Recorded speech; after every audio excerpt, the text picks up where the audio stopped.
Welcome to Cracking Cancer, where we tackle the tough questions about cancer with real patients and world experts. Our mission is to empower the cancer community through education, bring transparency to the oncology system, and drive funding for critical cancer research. Whether you're facing a diagnosis, supporting a loved one, or simply here to learn, we're here to bring clarity, hope, and action to the fight against cancer. Hi everyone, welcome to Cracking Cancer. I am your host, Dr. Kyle Concannon, physician scientist at MD Anderson Cancer Center, and I am here with Samantha Morell and Bill Phillips, and today we'll be talking about being diagnosed with cancer in the military and how you can leverage a military mindset to help you prepare and proceed through your cancer treatment.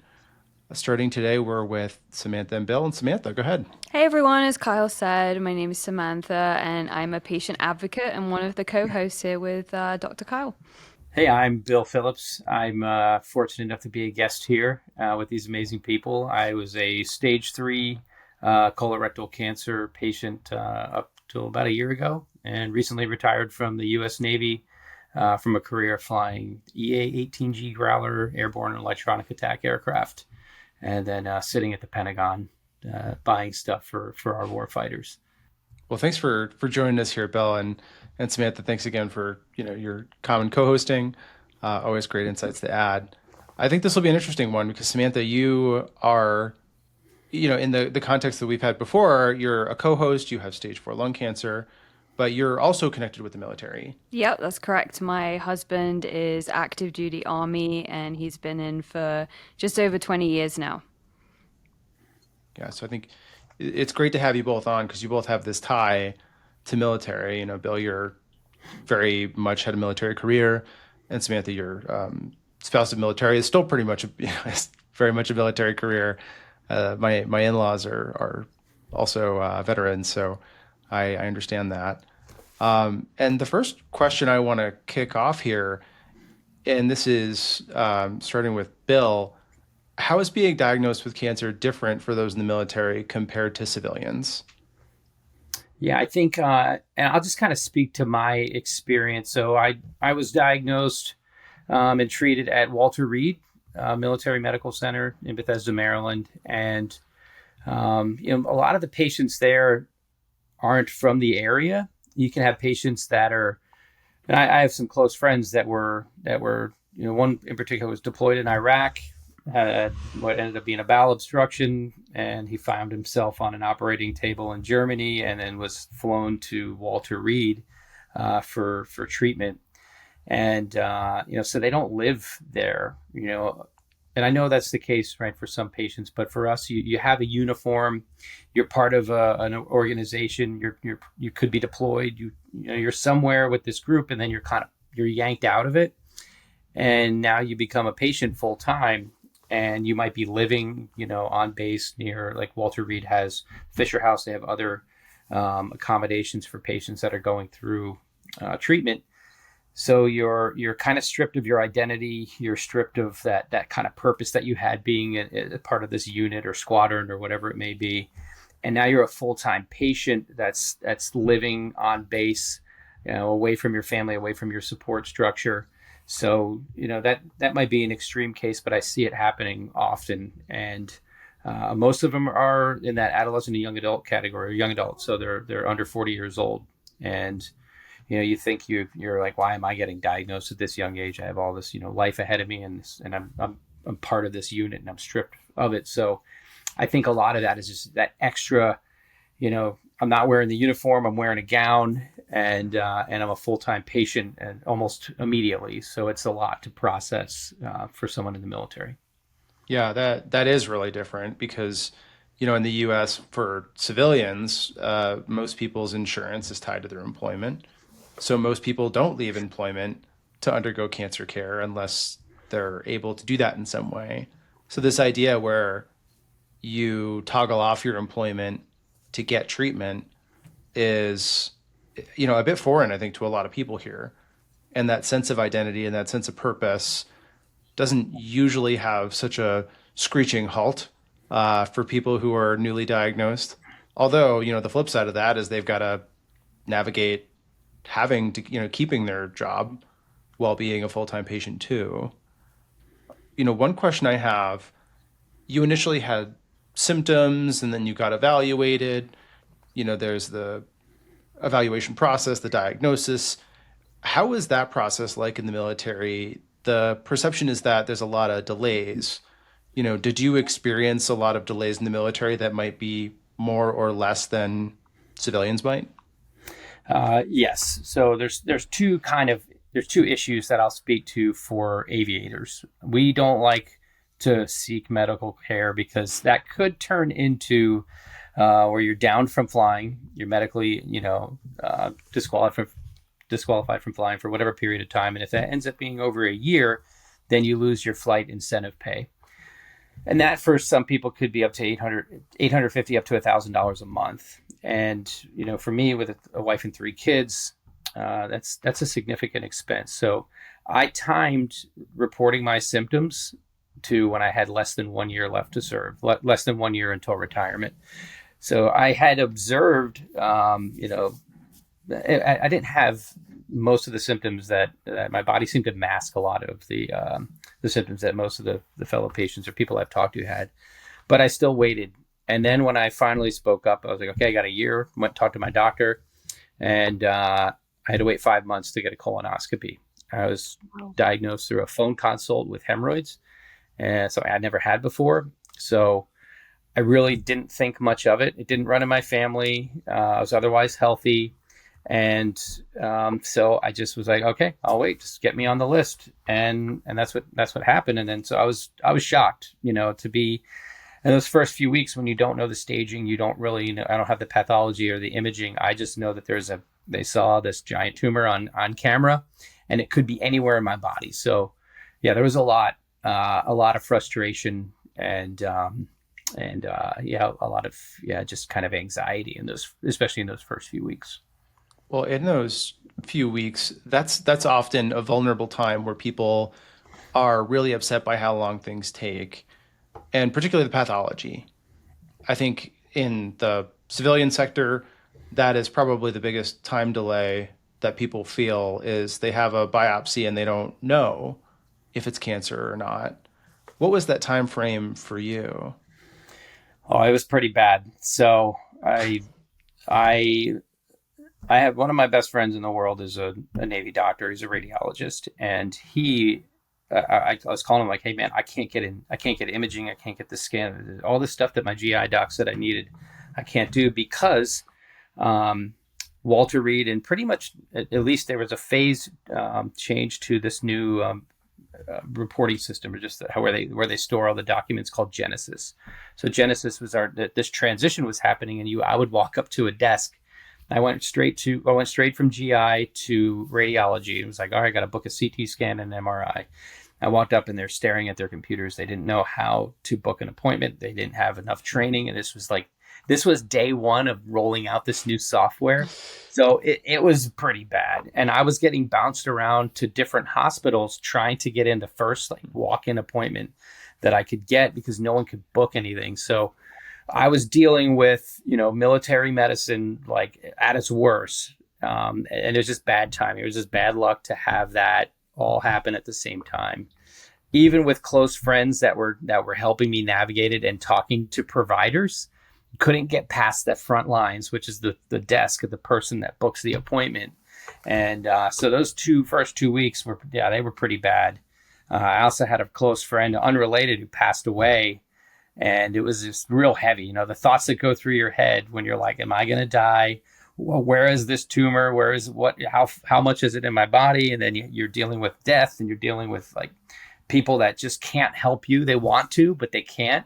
There was some crazy thoughts that were going through my mind for sure. And you had mentioned that you were trying to navigate different hospitals and getting in first. I thought that when you're in the military, you have to go to particular hospitals. Is that not the case?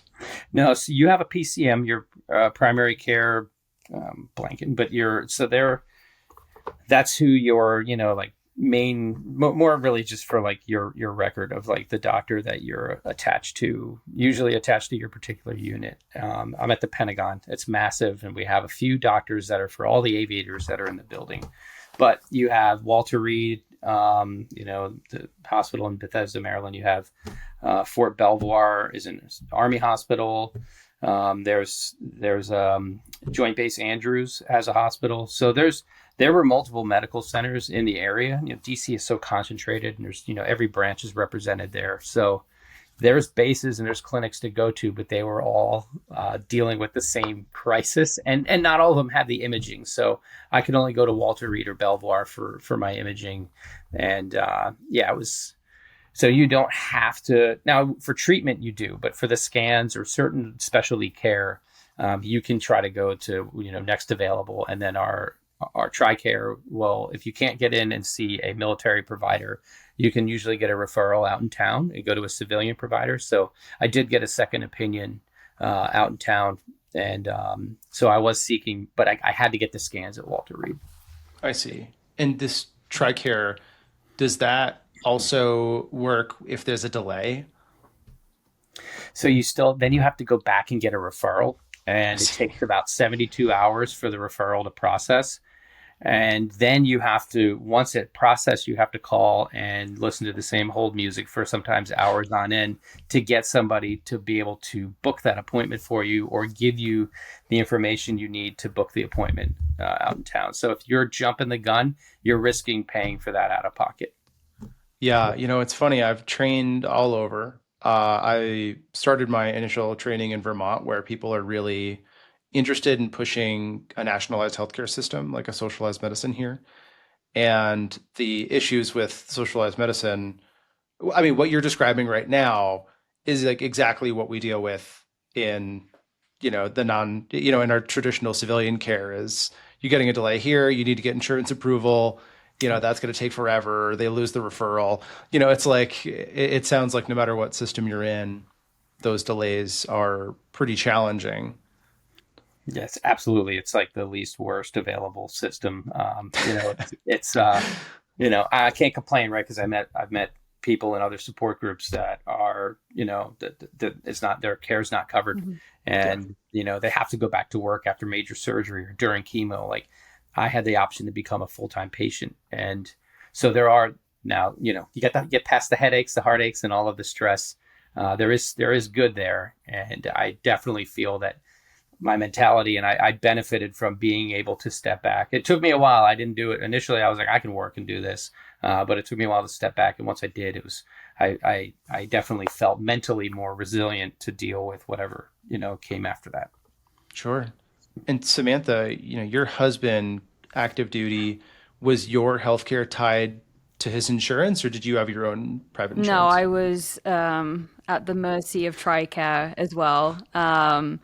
And at the time he was in charge of a recruiting unit in the state of Montana, a lot of responsibility. And so for me to suddenly have this diagnosis, they needed a lot of doctor's notes and letters to kind of say how severe my diagnosis really was in order for us to get the attention and compassion that was needed. But those letters had to be really blunt, like she has a terminal diagnosis, which was really hard for me to wrap my head around.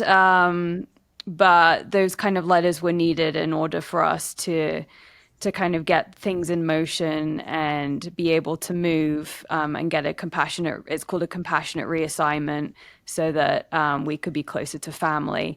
But that was put in motion within a matter of weeks. It was super impressive how quickly they turned everything around. Yeah, that's so interesting so you're the spouse of an enlisted member. You're on that insurance, not, it's not your personal employer Right. insurance, and your husband gets relocated. Yes. So he had to get permission to be moved, essentially, and the military paid for us to relocate to Utah, which is where he's from. We had to show that we needed to go to an NCI hospital for better care for myself, and so that was why they approved the compassionate reassignment. So I was really impressed, honestly, with how well it went. And I think it came down to my husband having an incredible command staff, and they were very much his champions and advocates. And we had the highest of the high up people texting and calling my husband and ensuring we had everything we needed and that we were good. Because a letter like that saying a terminal diagnosis doesn't come around that often. And you were in Montana when this happened. Yes. You have a rare mutation that does need specialist level care. Yep. Did you have full autonomy over where you went? What was that dynamic like? They did say where do you want to move to, essentially. And so it just by default we knew that Utah had an NCI hospital. And that's where his family were, and that's where I was comfortable with. I'd lived in Utah before. It was closer to my mom, who lived in Boise. So just by default, we picked there, but we could essentially have moved anywhere we wanted to with an NCI hospital, which is pretty incredible.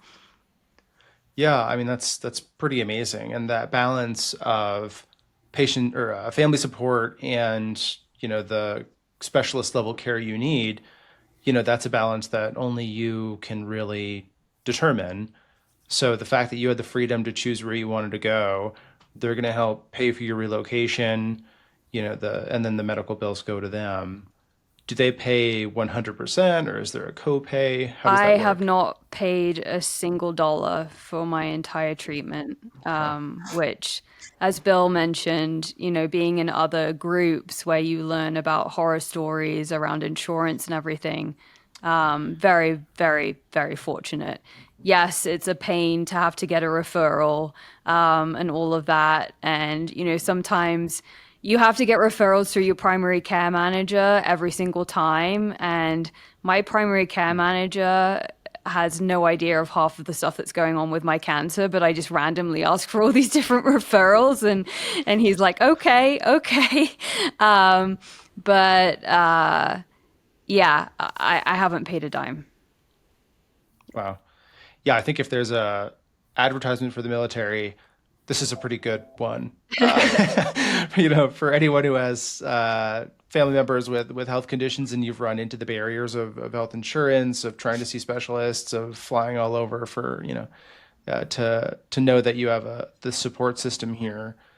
It's pretty amazing how I think the military takes care of its Yes, own very much so. when these kinds of things come up.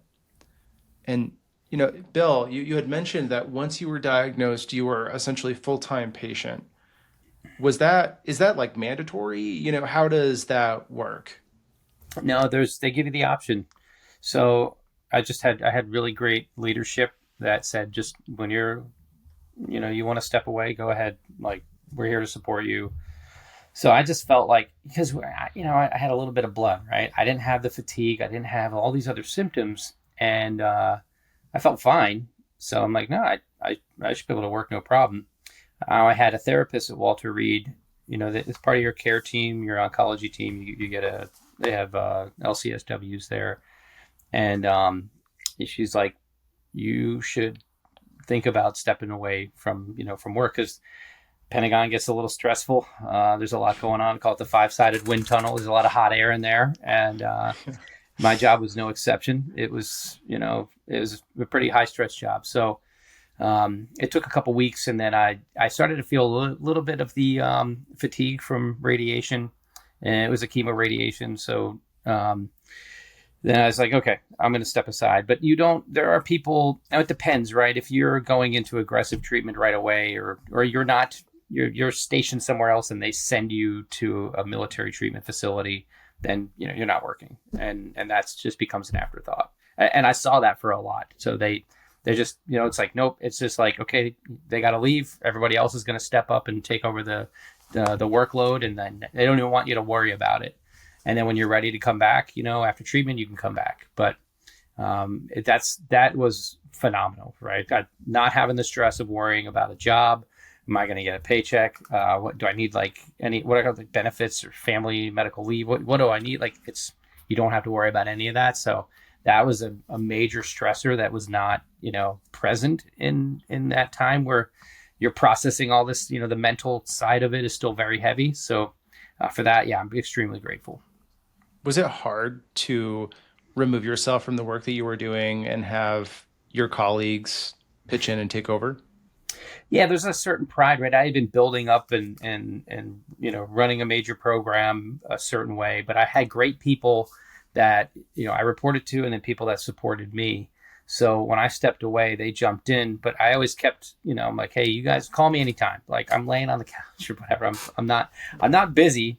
So it was like just the right amount to stay connected to the mission and to the work that we were doing, but not being involved in the day-to-day operations was helpful. So for me, again, I felt fortunate. It was a perfect blend that I still had the connection, but I wasn't really responsible for making decisions or getting yelled at if something didn't turn out right. So it was good for me. Yeah, and you mentioned the need for purpose and how important it is to have tasks that we do. In our previous podcast, you said something to the effect that, as humans, we're designed to do work, like we need to accomplish. And, you have a saying, define your mission. What does that mean after a cancer diagnosis? Yeah, so it's your mission in life. It could be in just your task at hand. For me, like if I'm deploying, we have a mission. We have commanders intent. We have all these things in military jargon, but it's there's a personal mission, and that became survival, right? So doing whatever it took to survive, which also meant becoming an advocate for my own, my body, right, my health, learning as much about this whole process as much as I could. I had great friends, one who is an oncologist, so I had people that I could reach out to personally, and I just wanted to educate myself. And that mission now was not only to survive, but also to help others, because you get this, like, I'm receiving this great care. The people that I served with came and visited me. My network exploded with amazing people that wanted to support me. And then I felt this, like I wanted to give back. And so now my mission, it's almost like refine, right? You define it in that moment when things get really crazy. But then you're refining it as you're learning, and and what was always the saying with me and fellow patients, and I've seen others say at KFG, just keep fucking going, go to the next thing. And my mission became to start an organization called the KFG Project to help others keep going. And, that's the mission now. I'm still supporting the military. I've retired from the Navy. I work for the Air Force now. So I went across over from like blue to light gray. But I'm still connected to aviation and supporting the warfighter. I'm now supporting patients and caregivers. So my mission has almost broadened in a way, and it's much more that the purpose is there, and the connection to others, and it's just that fuel that kind of keeps me going. Yeah, I completely understand that, and I feel that in myself too. Is through any hardship, it's much easier to keep going if you have some task, some sense of purpose that you have to keep pushing. Samantha, would you say that your mission has been growing in the advocacy space and raising awareness for others? 100%. That's kind of my reason to keep going, honestly. And I've been such a career orientated lady, and everything's been about my career. And so, while I still work full time now, very much it has turned to trying to get my story out and be there for other people to not feel like I did when I was first diagnosed. And so shouting from the rooftops, doing silly dances, whatever on Instagram, and just making people feel less alone and building up a community of young lung cancer individuals has been a massive purpose for me. And it has made me keep pushing forward and giving me that purpose that I have been craving so badly since I've been diagnosed. One book that I really like is Viktor Frankl's Man's Search for Meaning. And I don't know if you've read this book, but Viktor Frankl was a Holocaust survivor, and he was a psychiatrist. So when he was in the camps, and that includes Auschwitz, he occasionally would serve as a physician to patients. And even though pretty much everyone he cared about went to chambers or was killed, he found that his purpose of helping to serve those around him who were also captives, uh, that's what pushed him forward to find meaning. And essentially, our desire and need to dedicate our lives in serving others is how we find most fulfillment. And I've found that many people who have cancer find that leveraging that suffering toward helping others gives them a tremendous amount of satisfaction and purpose in life, sometimes that they didn't, more so than they had before, because they're united around this suffering. And I hear that echoing in both of your statements now, is that this find your mission is often leveraging the suffering into helping others ends up being the new mission. Do you think that's a fair assessment, or would you phrase it differently? Yeah. I think it is fair, because you experience something that most don't, and then you find like that. Well, I'm actually pretty resilient. Like I'm there is, you have this prescriptive care, right? There's these steps. You have people to support you, and I kept feeling like, all right, this isn't like, yeah, it sucks, right? But like, I feel like it didn't hit me as hard as probably it maybe did for other people. And I credit, my flight training, right? You compartmentalize, you're planning, you're doing your mission planning, you're executing the mission.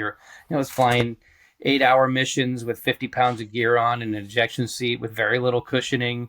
And that doesn't include all the time to prepare before and the time after, the brief, the debrief. Just years of like putting my body through, just the rigors of tactical jet aviation.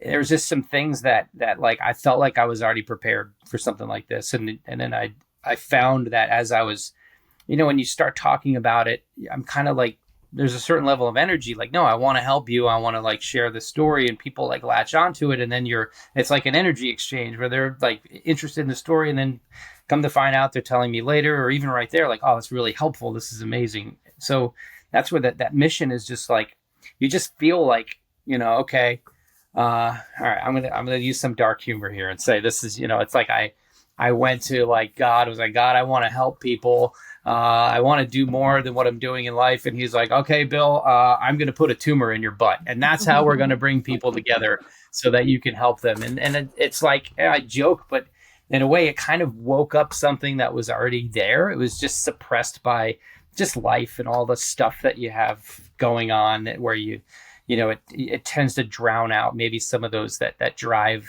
or something that you really feel like you want to do. And in a way, it just gave me more purpose, and it gave me something that I can, use my story to help others.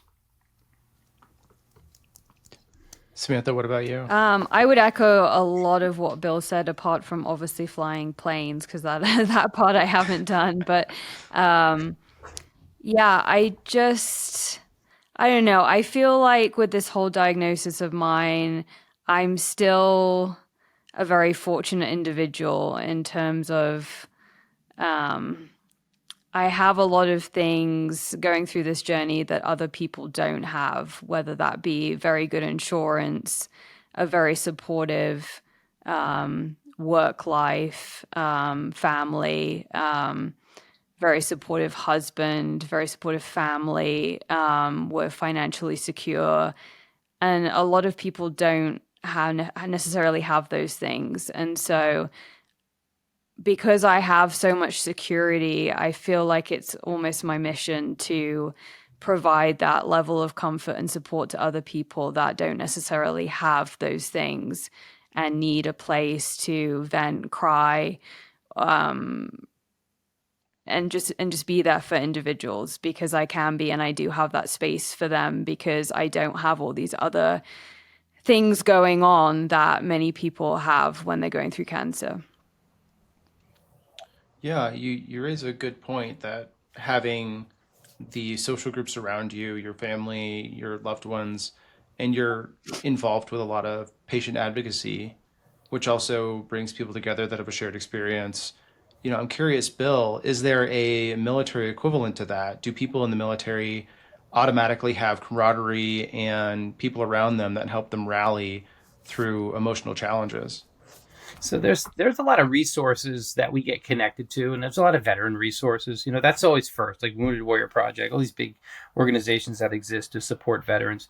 But what I see in the cancer space is that that support's in the hospital where you're getting treated, and they do bring people together for meetings, patient meetings once a month at Walter Reed, or survivorship meetings. So they're doing a decent job of getting people together, but the organization I started was to do a better job, to bring people together and to pair them with a coach that, like, somebody that has they don't have to have had cancer or walked at the same, or served in the military, walked the same life that you did, same path, but it gives that social part. And I learned that the social part was extremely important, and that having somebody, whether it's shared experience or just somebody who just kind of knows, how much it sucks, and you don't have to explain it. When people say, you're like, one of the things I hated the most was saying, you have a conversation with somebody, hey, how you doing? How you been? Yeah, pretty good. And you're like, I got cancer. And then it's just like turbo power down the conversation. And like, I hate giving bad news. When you're around people that have experienced something like cancer, you just automatically have something in common. Whether we don't want to have that in common, but we do, and most of us are pretty good at like just finding some commonality and just like just having we just connect. And but that's more the people than it is, I would say, at least my hospital in general. It could be better, and that's what I'm working on doing. Yeah, and I think something you mentioned, that there's a lot of support around inpatient care.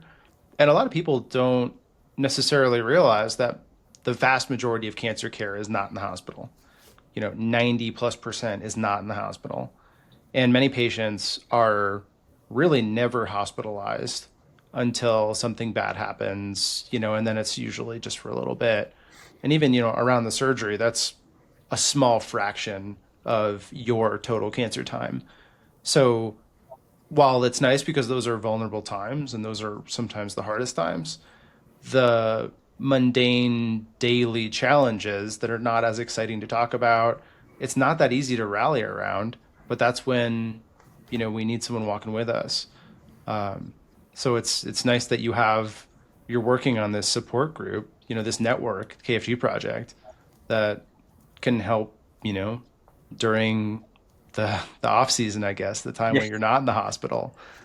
Yeah, I'll reattack that point too, because another military term, right? But so the USO has a trip for cancer patients. They send you down to Disney. The whole family went. It's amazing. They really support you. But you ever get like a post vacation hangover, kind of where you're like, I'm home. I got to go back to work, and it's like I'm home. I got to go back to treatment. And like you come off this great experience and you hit this low.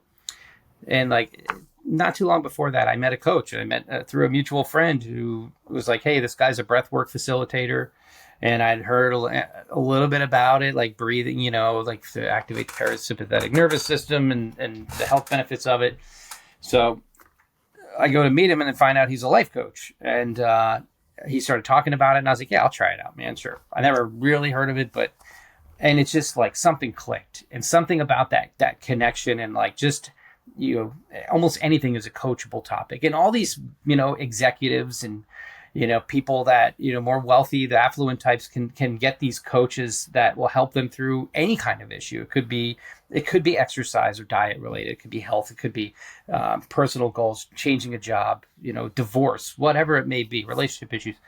So I've assembled this like squadron of coaches who have that. They help like people. They coach people that are wealthy, and I can give that now for free to patients that are and caregivers, and no one else is doing that. And that it took cancer, right, to be able to plug into that, learn about it. I liked it so much, I enrolled in a coaching program, and now I'm offering that, to people. And we're brand new, but the excitement's growing, and it's just another one of those things where it's like, I felt low after the Disney trip, and what could have helped me? Oh, this coaching thing. And it's just one of those things that you're never alone. Well, and it's such a vulnerable thing for someone to go acknowledge that they're the patient, they're the recipient of care, go to this thing, say I'm dragging a bit, I'm not feeling mentally right. That's a really hard thing to do. I think this was something we talked about with JJ that, and I think it's in my experience, women have done probably on the whole a better job of acknowledging and addressing these social challenges, the emotional challenges, and that's part of persevering through a cancer. I mean, through any challenge, but cancer is not excluded. So I think it's tough for people to get through that vulnerability and acknowledge that they'll be better off by, acknowledging or diving into some of these things. And the work that you've done, other folks who have been vocal about seeking help in this area, it's really important. And I think we're doing a good job, or your group's doing a good job of showing that it's not a detriment to not do this yourself, that this is a team effort. And, we're not made to go through this stuff every day. We're social creatures. We need to go through this together. So one thing I want to address a little more of the pragmatics in the military. I'm curious, if for someone who's newly diagnosed with a disease or a condition, cancer or otherwise, what is the repercussion it has on their job in the military? Are they looking at being reclassified? Are they no longer deployable?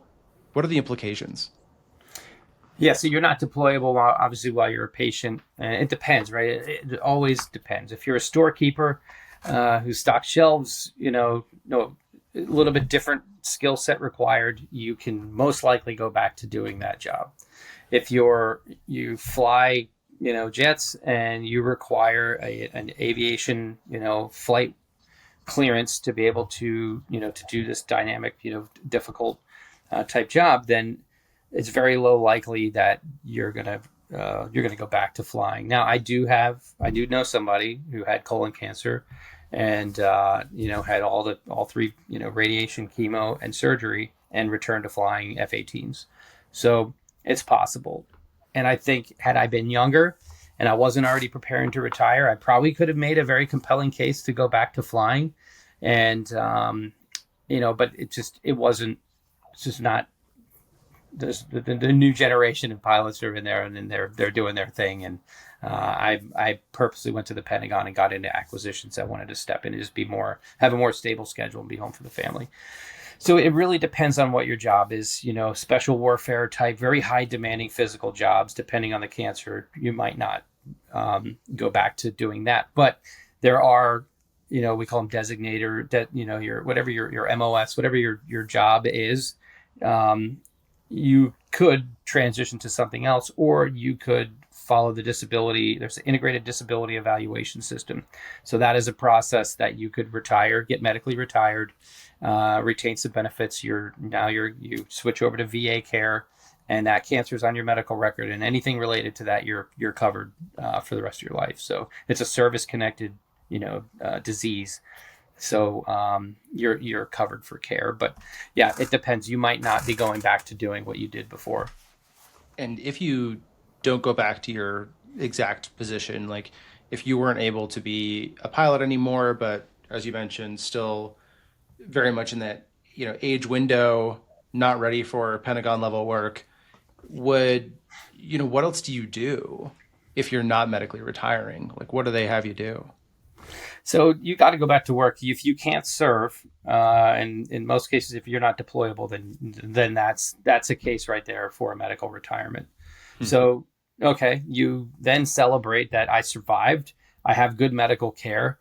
I'm now going to receive a paycheck for the rest of my life as part of this disability, depending on what rating you got. You get medically retired, you're getting some amount of money now to compensate you because you were not able to fulfill your service, and that's considered a service-connected, disability. So then you take all that, you say, okay, I'm lucky. There's many people don't have this, and I'm going to go, use that to fuel you to get into whatever you're going to do next in your life. But you're probably not, again, it all depends, but you don't want to be out on a ship deployed, for months and months on end, or flying a jet, or, out in the field. If you've had colorectal cancer and they took out your sigmoid colon and your rectum, and and there's only so much Imodium available. So you want to just weigh all your options. But that that IDES, Integrated Disability Evaluation System, is built. It's about a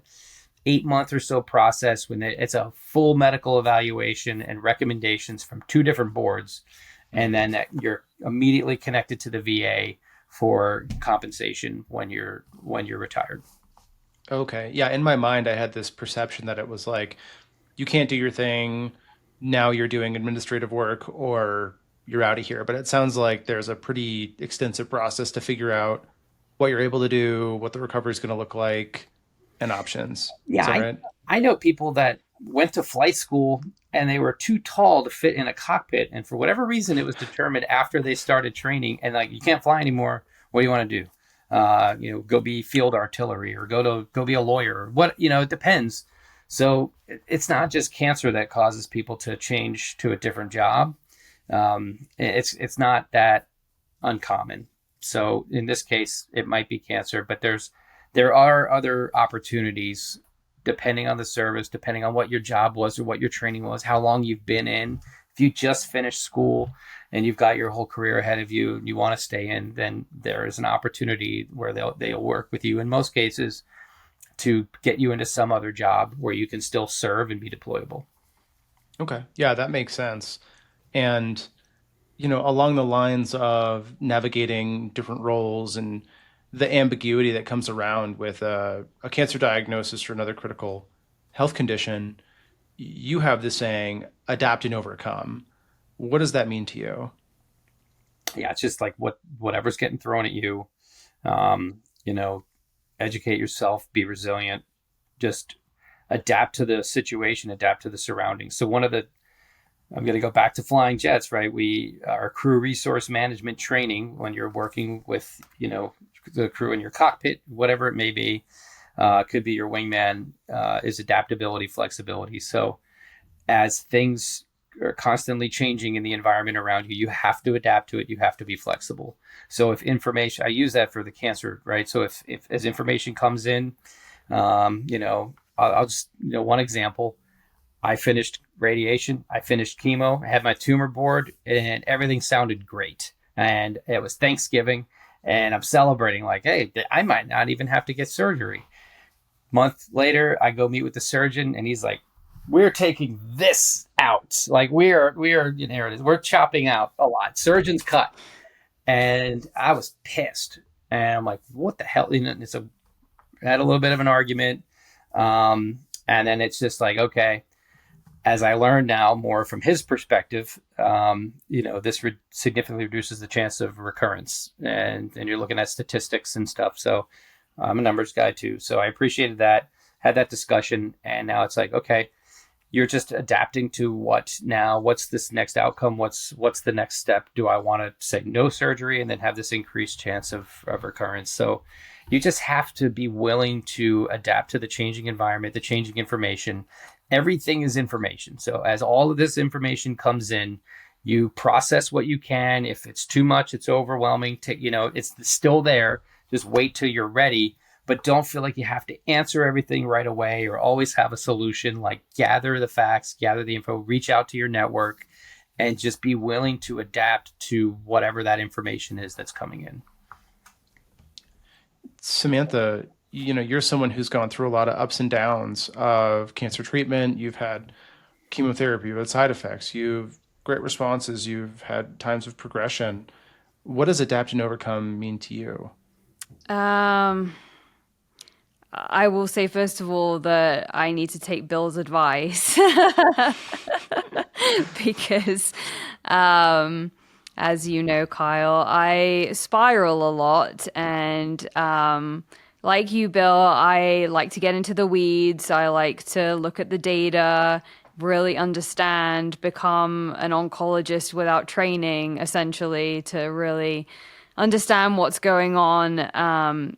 But that makes me spiral a lot because I know too much and I try and take everything in one go, try and consume it and process it in one go and expect to be okay. And I'm just not. And so, I don't have any words of wisdom for you, Kyle, because I'm still learning how I'm supposed to cope and manage and adapt and overcome. I certainly can't kind of disassociate a lot. And that's how I cope and overcome a lot, which isn't necessarily a healthy way to do it. And I'm definitely wanting to learn from people like Bill on better ways to cope with bad news and how to process it, because I'm definitely not the best. And if you talk to my husband, he will say that I am the worst at fixating on every single item in my blood work and freaking out about every single item if it's slightly off. And so I'm the worst of the worst. So I don't have any wonderful advice. Well, you say worst of the worst, but I hear you taking control of the things that are within your control or within your perceived circle of control. You can't change your chloride level, but but you get the result back and you can interpret it and understand it. And this is how you find a sense of control in an otherwise uncontrollable situation, which is metastatic cancer. Yeah. And something that, Bill had said that echoes what I think you're saying is you're phrasing it as I dissociate, but Bill is phrasing it as I compartmentalize. And to me, those are sounding pretty similar. You're like, I don't engage in the things I can't handle right now, but you're still going and proceeding with the things you need to do.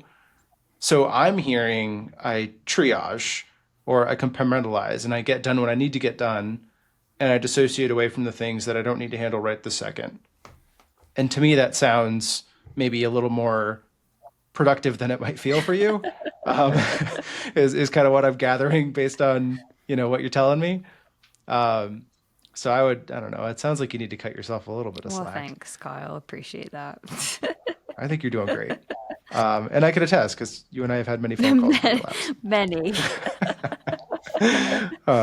I got to share like some quotes that this is where the coaching thing and why I was like, all right, some easy little quotes that started ringing in my head when I would get, not so pleasant news. And one was, and then I was, dealing with the kids. My wife was diagnosed with depression and anxiety right when I was diagnosed with cancer and couldn't help. Right. So the world around me was crumbling, and or at least it felt like it. And then this guy, I meet this coach and he's like, hey, I bless and release what does not give me peace. And I'm like, all right, man, get away with that shit. I'm not ready for the corny stuff right now. I got a lot going on. And it just kind of kept ringing in, and then like one day my daughter's just like yelling at me and I'm like, I just feel like ass, right? I'm waiting for just had another infusion. I remember sitting there and I just looked at her and I was like, I bless and release what does not give me peace. And I didn't react to her. And I felt like that was that pivotal moment where like, I didn't react, then they didn't react. And then it started a chain reaction of not reacting. And then nobody was overreacting. Like it just kind of like mellowed out. And then the other one was, and I say it all the time. If I get something I say it when I'm driving sometimes, like some jackass cuts me off. And normally I'm like middle finger, hit the gas, get up there. And I'm like, nope, I bless and release what does not give me peace. But the other was like everything, or the things don't happen to us, they happen for us. And I try to learn, or I focus on what am I learning here? What is it that I'm, what is it that is happening for me that I would react normally and say, oh, that's not fair. I'm sick of this. This is bullshit. This doesn't, this is too much. So I just use those little sayings to help me get over like that mentality in that moment. And then I find that I'm not wasting as much time dwelling on things I can't control. Yeah, I love I bless and release what does not give me peace. Yeah. I think you mentioned that in the last episode too, and it is such a great saying. Because sometimes you need to give yourself permission to let go of the things that you're holding on to that are hurting you. Yeah. I got into some other, maybe not as much scientific stuff, but some of the, like Louise Hay has this book, You Can Heal Your Life. And she says that colon issues, right? Colon cancer, colon issues are a sign of holding on to things and not letting go. Your colon is, the waste. It's things that your body wants to get out. And I found I was holding on to things just in life. I use that as like motivation to just like let things go, not spool, not dwell. If I can't control it in that moment, there's nothing I can do to change it, that I'm focusing. It's like a mindfulness, right? I'm focusing on how I can think of something more positive, or just tune out that thought and not waste time worrying about something that I can't control.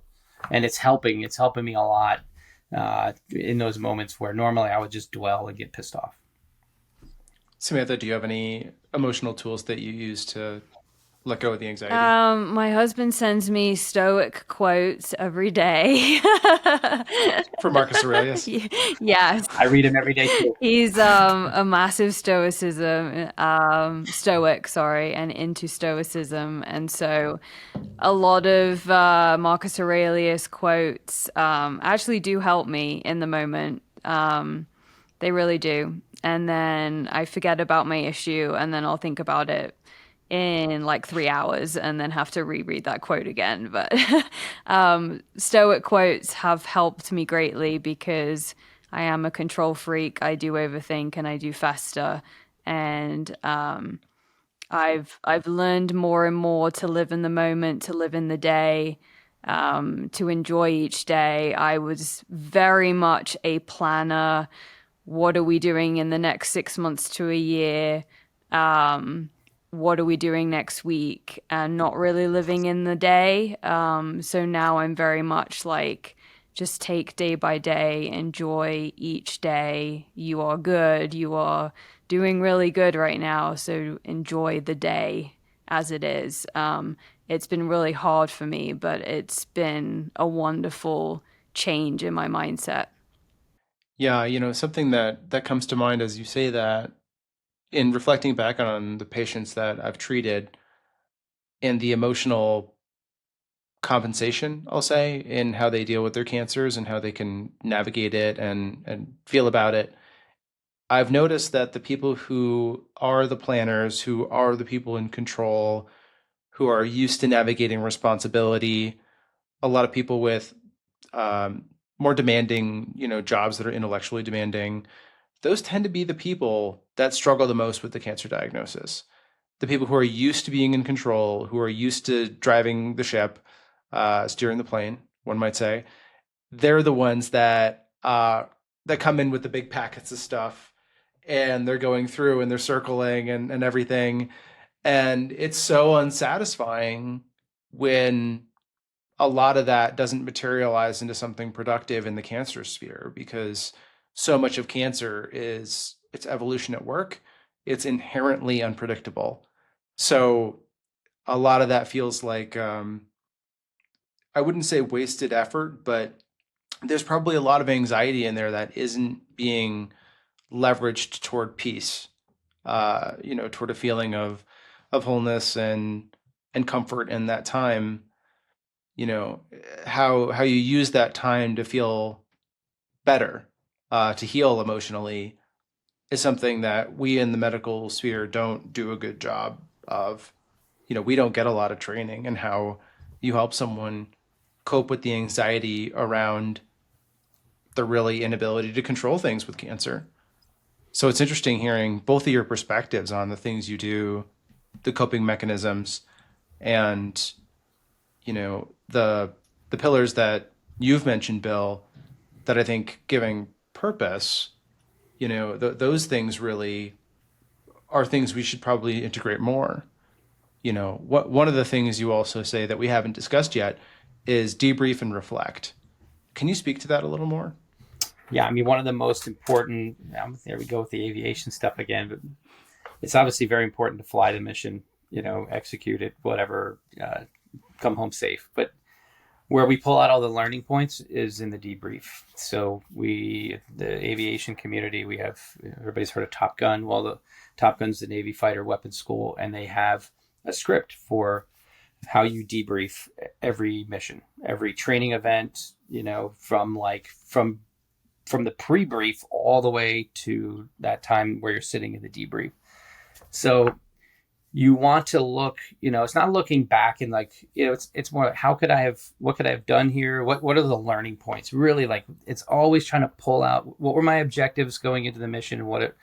How did it turn out? What do I learn from this? So I just looked at every situation, every piece of information I got, or whatever, next phase of treatment is an opportunity to, debrief on what's happened and reflect on it. And then, just have some gratitude that all right, I'm here, I'm still fighting, and I'm helping others. And, it helps you to be able to realize all the good things around you. There's, with the bad news and the cancer and just the stuff that's happening, it's very easy to let that almost be like a cloak over all the good things around you. And when you're not present, you're not feeling or seeing things that are good.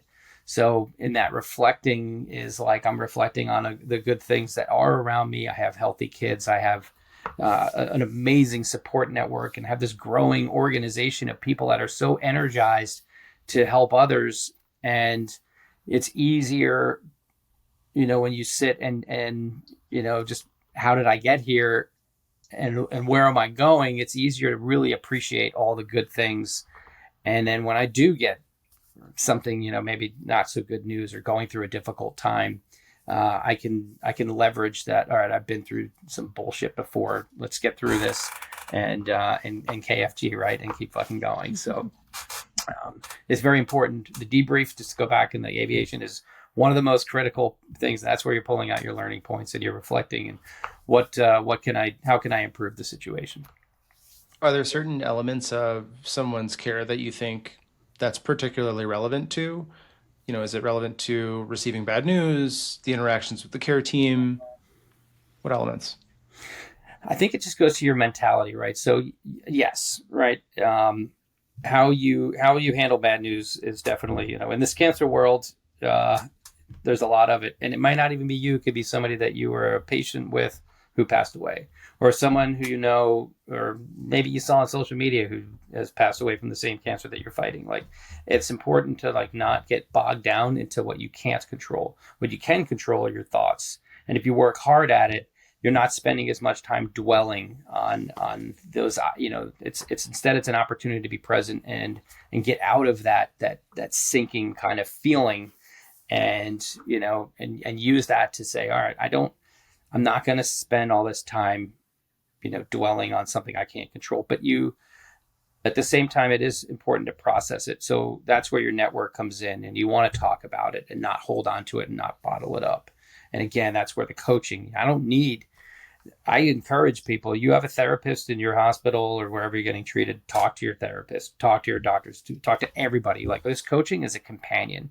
And we're gonna partner with you all the way through, for at least a year, that survivorship phase. Or right, if you're chemo for life, you're fighting, we're there. You get 50 sessions, but let that shit go. Release, process, and don't bottle it up. And it's just learning that it all goes into that resilience kind of package that we're trying to help people, tap into. What are the most prominent services of the KFG project for people to check out? So the number one thing, our MVP is coaching. We're doing one-on-one coaching. We have group coaching options. We have specialty coaching. I've just been working with a hypnotherapist that wants to offer his services. So, but it's the coaching, right? So it's you go to the website, you apply, and then you're going to get a call from a member coordinator, and they're going to say, all right, they're going to learn a little bit about you, and we're going to match you with a coach that, I look at one of the big things is your level of woo. If somebody is I've talked to people, they're like, I don't have any woo, I'm not into that weird stuff. Like, God has a plan and that's all I care about. Well, I have a coach for you. If you are super woo and spiritual, I have a coach for you. So it's just connecting people with someone that is now going to have, they're trained to have this framework to work through whatever it is. And all of those stresses in your life that you had prior to your diagnosis are still there. And the same thing, like somebody joins the military and they have some traumas from, pre-boot camp. It doesn't go away. We're trained to kind of package it, like just kind of stuff it down and ignore it. And often you see the mental health issues with people later in their careers, and the high military suicide rates are things that have just been lingering in there. So the framework is built to coach through these situations, and then also let them learn about themselves. Hey, maybe there's certain kind of special therapy or other treatments or something else that you need, and we're connecting you to those resources too. So it's really like a journey within, and we have people that are trained to help you tap into that part of you that it's really hard to access on your own. Sure. And these services, the cancer care, what one needs doesn't stop when the surgery's over. It doesn't stop when radiation's over, which is why I love the, keep fucking going, is like, this goes on for a while. This doesn't end for most people. Even people who have curative surgeries or curative treatments, they have side effects that last a long time, sometimes for the rest of their life. And then you have people who are metastatic, and they're going to have therapy for the foreseeable future. One thing that you also like to say is live with purpose. How does one live with purpose in this, what I'll call the chronic phase, as they're continuing either with symptom management, with ongoing treatments, kind of for the long run? I go back to that, things don't happen to us, they happen for us. And what am I learning, and what can I do? How can I give back? And that's what fuels me. So my purpose now is to, put food on the table. So I'm still working, but I'm growing this organization to lead this. And I want to get into other oncology centers around the country and say, coaching has had it's great at the executive level. There's organizations, there's many corporations that pay for coaching. Like, why can't we give it to patients? You're going through a hard time. This is a traumatic event. Why not? And I just happened to tap into I joined a coaching school. It's like 148 hours of training. Like, it took almost a year. It's not like it's not like you take like an online weekend class and you could start coaching. So, but that is my purpose, right? My purpose is to connect people to resources that they're not out there. There's no free coaching that I can find anywhere. There are cancer coaches, and they are designed to inform patients on maybe other things like clinical trials or things to just give them information related to their care. I'm giving these resources related to the rest of their life. Like, yes, cancer will always be a part of you. I have side effects that I'm going to have for the rest of my life. Neuropathy, incontinence, like issues that are just not really going to go away. But I use that mentality and the things that I learned in coaching to kind of be more mentally resilient, so that stuff doesn't bother me as much. And I see people on these, and I feel terrible for them on a lot of these social media groups. There's closed groups where I get some good information, like dietary recommendations or whatever, but they're like, some of them are just crying out because they don't want to leave the house because of their side effects. And that kills me. And I'm like, it starts with the mentality, like the mental physical connection. If you can overcome, you can become more mentally resilient. Those physical issues can become more manageable. At least that's my hypothesis, and it's worked for me. And I'll keep doing that and trying to provide this coaching as a way to help people tap into that. Yeah, I think it's a great service that you provide, and I encourage everyone listening to go check it out. What's the website that they should go to? Yeah, kfgproject.org. And we're all over KFG Project, all over social media. And soon to have this podcast go on the air and be another source of information. But it's on the website. You want to donate, you want to volunteer, you want to apply for services, it's all there. There's buttons you can click. You can read a little bit more about my story. We have the bios of our coaches on the website as well. And just learn how, you have to be willing to be vulnerable, right? It's a coaching thing. You're going to talk about stuff. But it's first step is just clicking that button and getting in contact with us. Yeah, I encourage everyone to go do that. Before we wrap up, Samantha, I want to go back to you and hear if you have any recommendations for individuals who are the spouse of a service member who are going through cancer. What are some things that they should do? Wow, there's a long laundry list of items. One of them being make sure you, and I'm going to butcher the acronym, so please correct me, Bill, if I get it the wrong way round. But EFMP status, and I'm going to Google what that stands for. Exceptional family member Thank program. you. Yes. Yeah. So essentially, as a spouse, if you apply for this status, it essentially means that the military service member, when they're told that they need to PCS to a new location, they can only go to certain locations that provide the treatment and care that you need of your FMP status. So, as an example, I am the highest level of that status. So, I can, if my husband was to stay in the military, he would only be moved to certain locations with an NCI hospital that could provide the level of care that I am currently receiving. There's different levels, but that is like the top highest priority that you need to do as a military spouse if you have a diagnosis like this, is to get that process rolling, because it just ensures that you and your spouse are not suddenly told to go to some random place or island in the middle of the Pacific that has no medical care. So that is one of the top ones. But I will say, for me, like there has been a big gap in resources in terms of, as a military service member spouse, because I'm not living on a base. There just isn't any, there aren't any resources that I have been educated on anyway, that have been a place for me to go to kind of have similar stories or similar understandings with other military spouses who are going through cancer. And it's been a big gap for me, honestly, because if I had known of these groups, I would definitely be joining them and having that mutual understanding of going through the same thing. And I just haven't come across anything yet. So I'm not that helpful in terms of resources because I'm still learning myself. But then there needs to be more out there, I think. But I also think it's because I'm not on a base specifically that those resources are not immediately at hand for me. Were you on a base in Montana? No, I was not. Yeah.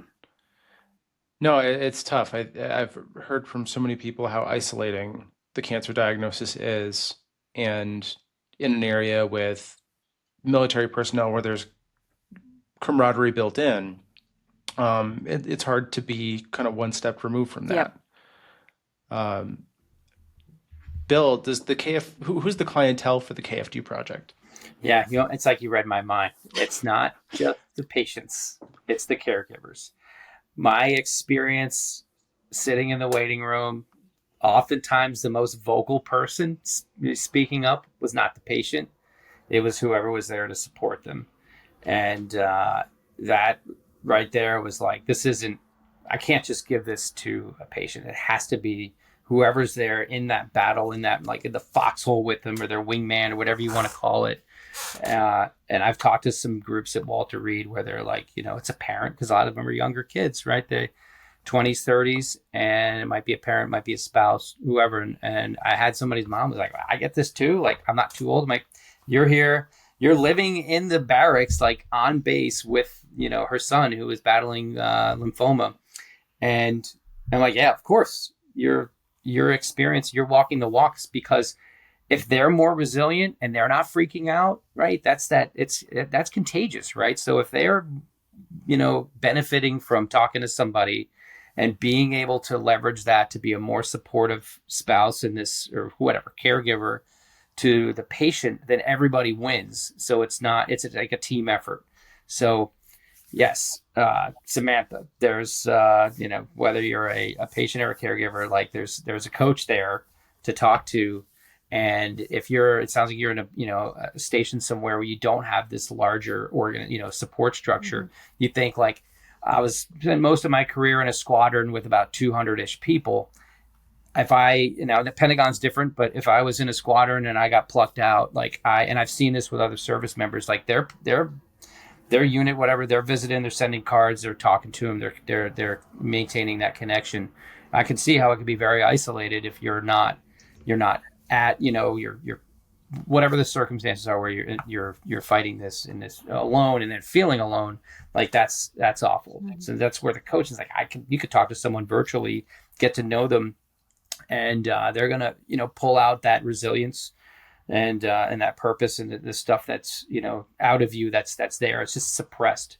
I'm rambling, but I gotta say that probably the most important piece of all of this, like the coaching thing for me, is it hit me like when I was towards the end of chemo, like in a very, very low, and I was like selectively not letting people in because I didn't want them to feel like how shitty I felt. And then I just meet this guy who's a coach, and like something just like opened that door. And it's been all uphill ever since. And that's the jet in our logo. That's that taking off. You're now in this upward trajectory. Like that was that moment where everything shifted. And that's what I'm, again, just trying to help other people like unlock or give them that hopefully that same feeling that I had. In the KFG project, is there an element of peer-to-peer camaraderie? Can patients chat with each other? Yeah. So, yeah, definitely. So there's group coaching, and we're still relatively small, but we want to get maybe similar demographics. Could be the same cancer, whatever, regionally, just similar interest. If there's a coach that's going to provide a group coaching session on whatever this topic is, all of our members find out about it. We have a credit system, so they get 50 credits. Those credits are equal to either one-on-one coaching session. A group coaching session is a half a credit, and then any specialty coaching is 2 credits. I have a coach that does a 2-hour coaching session on radical forgiveness. I have the hypnotherapist that I'm talking to. Radical Forgiveness is a book, and there's these things that so it's not just where you're gonna linearly use a credit every week or every 2 weeks and then you're done. It's a flight school like framework. Primary, intermediate, and advanced. Primary, you're getting introduced to coaching and you're learning how coaching can benefit you. Intermediate, we're introducing other modalities, other things like specialty coaching, group coaching. And then advanced, you're preparing for your solo flight, where you've gotten all the coaching and all the resources and modality introductions and everything that we can offer to you. And now you've used your credits and you're off to use this in your own life and define what life is like after this experience.